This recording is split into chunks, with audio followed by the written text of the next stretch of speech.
اب میں خدا کے خادم بشپ روشن لال صاحب کو دعوت دوں گا کہ وہ آگے آئیں اور خداوند نے جو بھی انہیں کلام دیا ہے وہ ہمارے ساتھ شیئر کریں۔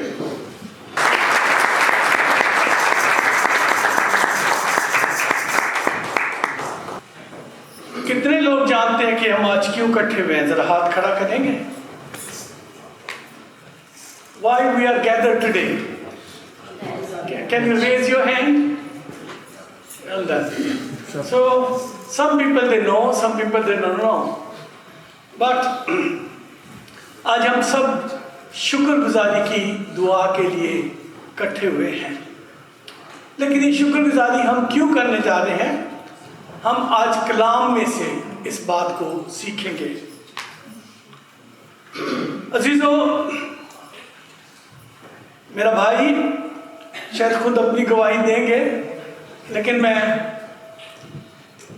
تھوڑا سا بتانا چاہتا ہوں اس کا بیک گراؤنڈ کہ بھائی مارشل زمان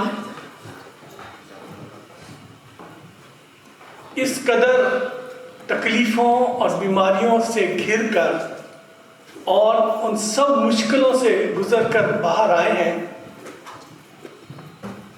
جنہیں ہم کہہ سکتے ہیں کہ ایوب کی طرح سے انہیں ہر طرح کا دکھ ان کی زندگی میں پہنچا ہے۔ میں ان سارے دکھوں کا بیان نہیں کروں گا کیونکہ وقت نہیں ہے، لیکن خدا کا کلام جو ہے وہ ہماری تسلی اور ہمارا اطمینان ہے۔ ہلیلویا۔ کیونکہ خدا کے کلام میں زبور 94 کی 19 آیت ہمیں بتاتی ہے، جب میرے دل میں فکروں کی کثرت ہوتی ہے تو تیری تسلی میری جان کو شاد کرتی ہے۔ Psalm 94:19 English is written up there, so you can read that please. جب میرے دل میں فکروں کی کثرت ہوتی ہے تو تیری تسلی میری جان کو شاد کرتی ہے۔ عزیزو، میں کہہ سکتا ہوں کہ میرا بھائی زندگی کی ایسی حقیقتوں کے پاس سے ہو کر گزرا جسے ہم کہہ سکیں کہ انہوں نے موت کو بہت قریب سے دیکھا ہے۔